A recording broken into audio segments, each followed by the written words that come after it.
weeks ago and said that we were going to be talking about the a seeker's guide and the journey. We're going to talk about the spiritual path and some of the steps along the way that are pretty natural and ones that come up for most. But now let me tell you, the spiritual path is not the same for everybody. And what we say here is certainly true for a lot of folks, but it's not going to be the same for everyone. But I think you can get enough of what we're going to be talking about here that it can give you some great tips and tools for when things do come up for you. I just felt the need this morning to, in my meditation time this morning, that's where I knew that I needed to say something today to encourage others that are finding themselves in times that are very challenging and feel like they will never end. And that's why I wanted to just give a few words there during the prayer time, that there's some rough patches that we go through, and we can just remember that this too shall pass. This too shall pass. Now, last week, I spoke about the journey and how we start out, and a lot of times there will be a wake-up call. There will be something. And a lot of times it's at midlife, after people have gotten their children raised, and they can then take the time to think about something else besides going to work every day and earning a living and getting their children raised. This is frequently the time, although I have observed that with younger generations, they are waking up earlier and earlier. And the younger people, that especially those born after the year 2000, are really coming in a lot more aware and awake than we ever guessed that youngsters would. And I'm not going to try to put a name on it. I don't know. I know there are a lot of names out there and a lot of theories or whatever it is. I'm not going to get too way out there with it.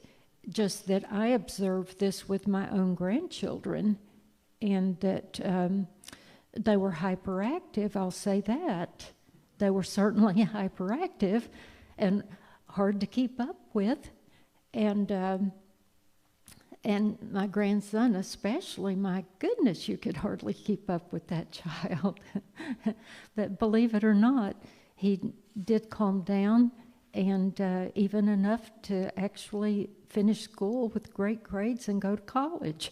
So there is hope. If you have a hyperactive one, I can tell you there is hope. But just observations that I've made of when people are waking up.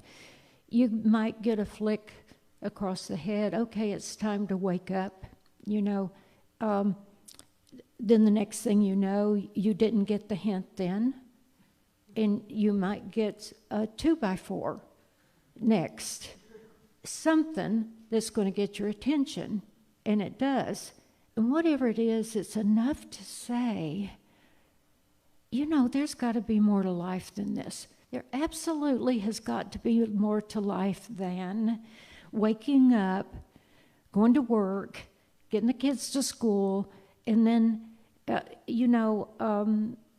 like some people have the idea that, life is hell as it is, and then you die, and it's like, well, come on now, don't go through life with that attitude. But there's got to be more.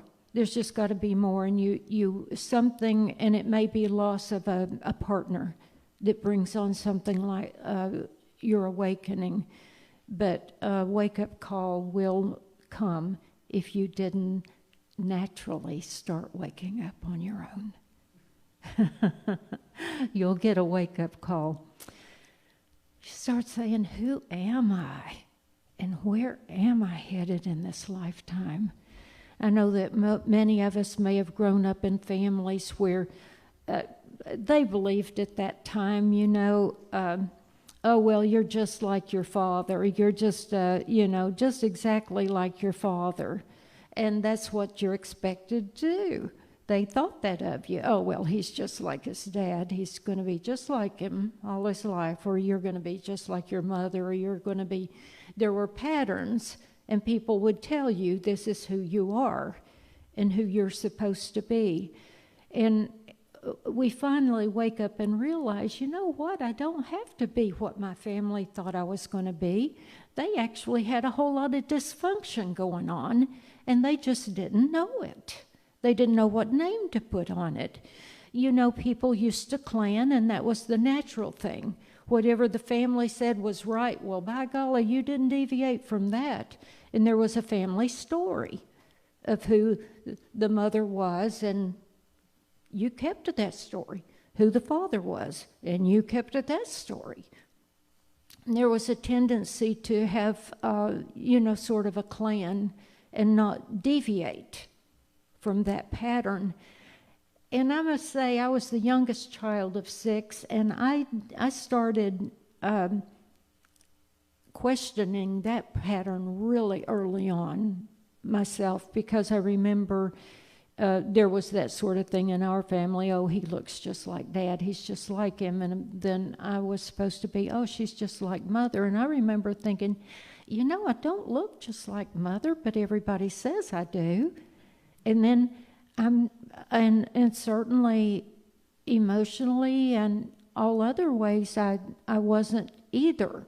But other people kept trying to put that label on me. And I'll bet you if I go out back to a family reunion next week, they'll do the same thing. And that's okay. So I'm just saying to you, let's cut those ties that bind you and release yourself. You don't have to be like Mother, Father, Uncle Joe, whomever. You need to be you. And you are uniquely you, and beautifully so. So you let your light shine, and you just be you. I remember some of you, and I apologize, I'm going to try not to mention names for some of the new ones that you don't know who I'm going to talk about. Maybe I'll have a Sunday and I'll just have a show of photos so you can see who I'm referring to. We've had a few people pass on the last 2 or 3 years, and they were people that were very integral to our congregation. One of them was Maxine, and she'd been with us for a multitude of years. And she was a character, I'm telling you. What wouldn't come out of Maxine's mouth? She was a crackerjack. But I remember once we were having our Tuesday morning prayer team meeting, and we did it here at the church before the pandemic. Then we got used to doing it on Zoom. But we were talking about our friend Rosa. She's passed on too. And she's a twin. And we were talking about Rosa, and Rosa wasn't there that day. And I said, well, they say Rosa's an identical twin with her sister Rosemarie. Maxine looks like this and thinks about it a minute. She says they're not identical. And it made me think she was right. At years and years ago when they were born, they were probably born 60 or so. There weren't tests then to see if you were identical twins. You just grew up to see if you looked alike. If you looked alike, they said you were identical. And if you didn't, they knew you weren't. And that was the science then. But I thought about that when Maxine was so clear about that. And I really thought about it then. And I said, well, I have observed that Rosa and Rosemarie, although they have a lot of the same features, they're definitely not identical, are they? Not at all. And the truth is, folks, no one's identical. You can take a set of twins that look just alike. And I have 2 great nieces that are twins, and they look so much alike.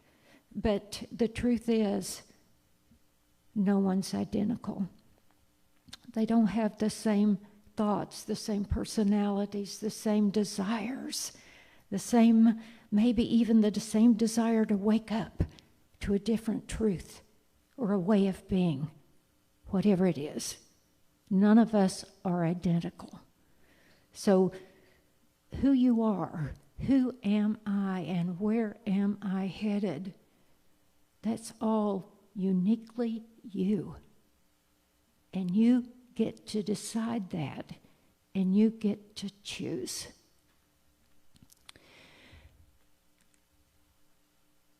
And last week I spoke about free will and destiny a little bit, and I want to clear something up because after I got home, I thought, I hope they didn't think that I was saying that there may be a destiny for you, one destiny, and you're on the path to that. And the synchronicities that come and whatever, divine intervention and so forth, they're all just going to get you to that one spot. Well, it's possible. If you are listening to your higher guidance all your life, and you're listening to that higher voice, but how many of us have? We haven't. And the difference is, you see, we have free choice. That's the difference. We have free choice. And when we decide what we want our destination to be, just think about that just a moment, if you would. What would you... Deb, you have something to say? Go ahead. Okay. Maybe God had me plan before I got here. I think we did plan with God before we got here. So that means, there's a lot of choices. Yeah. That I believe were made for us before we got to this planet. So I'm not one who believes in total free will, and it bothers me because of my journey. And looking back through all the windows and doors that have come to be, Yeah. I think deeply, deeply, deeply about that the universe.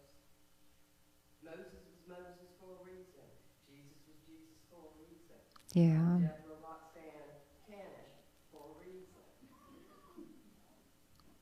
So I can't. Judas was Judas for a reason.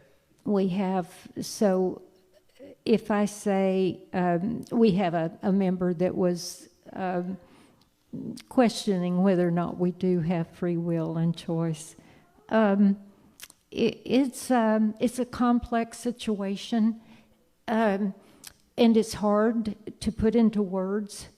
And the way I talked about it last week just made me think that, well, I made it sound as if we don't ever have free will or we don't ever have choice. And I don't want to leave that impression that because we do. And a lot of what I think happens with awakening is when we do realize that we have choice. Because a lot of that patterning that I was just mentioning a few minutes ago is that we didn't know when we were earlier that we did have a choice in any way.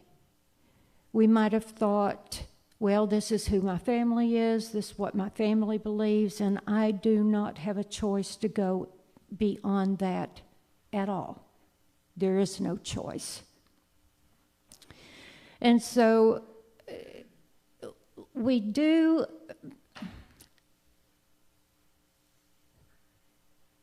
have the ability to choose our destination by what we truly want with our lives. Do I want joy? Do I want pain? Do I want sorrow? Do I want material things? Do I want to have the most money in the bank when I pass away? What do I truly want is a question. What do I truly want? And that's going to lead you on your destination, which is your destiny, right? Your destiny. So the true point of beginning is right now, right where I am. And one of my favorite authors, and some of yours too, is the Reverend Eric Butterworth. He was a Unity minister and one of the most famous Unity ministers that's ever lived. And he said the true point of a beginning is like this. Just like civil engineers use in surveying a piece of land, they say there's always a starting point, always clearly marked and identified. And after establishing this point, the legal description goes something like this. North 19 degrees, 21 minutes, 11 seconds, thence east, and that sort of thing. And that's the true point of beginning. And for us, each one of us, the true point of beginning is right now. Right this very second, right this very moment. I don't bring anything with me from yesterday. Why? Because I can't change that. And I can't worry about tomorrow, because frequently tomorrow will take care of itself. So what do I have right now? I have peace, complete peace and understanding. So that's the true point of beginning. And the truth is, you can start over again and again and again. I was talking a moment ago about huge wake-up calls, and here's a person that really got a big one. One morning in 1888, Alfred Nobel, inventor of dynamite, woke up, opened the newspaper to read his own obituary. He was quite shocked. Didn't know what to do. Didn't know what to do with this. So you can imagine when the newspaper office opened, I'm sure they got a few words from him. I can only imagine what he said. But what he truly got from it was a huge, huge wake-up call. And he said he looked at that, and the entire obituary was about his being the inventor of dynamite. And he saw himself as being the father of destruction. And even though he knew, and people that knew him were aware that he did a lot of good for humanity, that wasn't what he was going to be remembered for. So he decided right that moment he was going to change that. And he was not going to do that anymore. So what he did, he set up the Nobel Prize, still known today, the Nobel Peace Prize, that awards these people for what they've done toward peace. So you know, most of us don't get to read our own obituary, thank goodness. But we also have big wake-up calls, don't we? Maybe not that big, but we also have them. So what we can do if we truly want to be aware, if we really want to see where we are on our map, we can look at what do I truly want my destination to be? What is that? What do I want in my life? What do I want in my life? And there's some things that you can choose from. I know the things that top of my list, besides, of course, the health of my family and well-being. Of course, that's on the top of all our lists. We know that. But I want joy. I mean, when you really, really get down to it, forget the items you're going to write down, the wants that you have. What do you really, really, really want in your life? Peace, joy. I think that's what most of us want, isn't it? And whatever money has accumulated, the truth is you're really not going to take it with you. You're really not. And whatever you leave for your children, that's all good. But don't make your life all about that either. Don't become a miser so that you're worried about every little dollar you can leave your kids. They can actually take care of themselves just the way you did. So it shouldn't always be just about the money either.